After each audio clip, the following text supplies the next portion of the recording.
May racket tayo today. Para maganda, out muna ang eyeglasses at mag-contact lens muna tayo. Hello po sa lahat! Ako po si Catherine Mercado. Pwede din naman Cathy or simply Cat.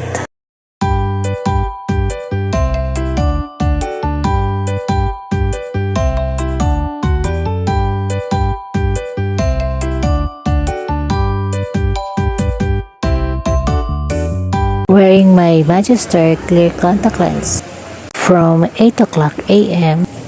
to 11:30 p.m. And pack up na.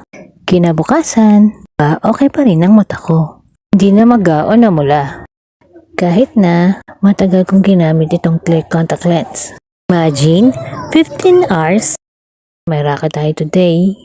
Para maganda, out muna ang eyeglasses.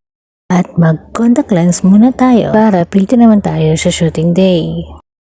Kaya nga, nag-ayos-ayos na tayo ng konti. At wardrobe check.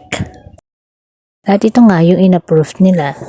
From -1 to -10, ang grado na pwedeng pagpilian. Pinili ko ito, may kasama ng contact lens case at solution. Nagtanong din ako kay seller. Ilang months pwedeng gamitin to? At ito na nga ang kanyang sagot. Ang mga contact lens po natin tumatagal depende po sa dalas ng paggamit. Months po pag araw-araw ginagamit. Nangyari naman po kapag minsan-minsan lang po ginagamit. Meron din pong expiration date na nakalagay sa packaging. Ito po ang shelf life ng lens kapag di pa po nabubuksan ang blister pack. Sure po na mag-order ng solution para maalagaan ang contact lens. Also, eye drop po para sa dryness pag nakasuot ang lens. We don't recommend using the solution as your eye drop. Ito naman ang itsura ng contact lens. Clear contact lens. Malambot lang talaga to, asing malambot talaga. Kaya dapat mag-iingat. Ito ang itsura niya kapag nakalagay sa mga mata mo. Ganda tignan, normal lang. Totoo lang, parang wala kang suot na contact lens. Kasi nga, ang lambot lang niya sa mata. Kaya kung gusto mo, o kailangan mo, click mo lang ang yellow basket dyan sa baba.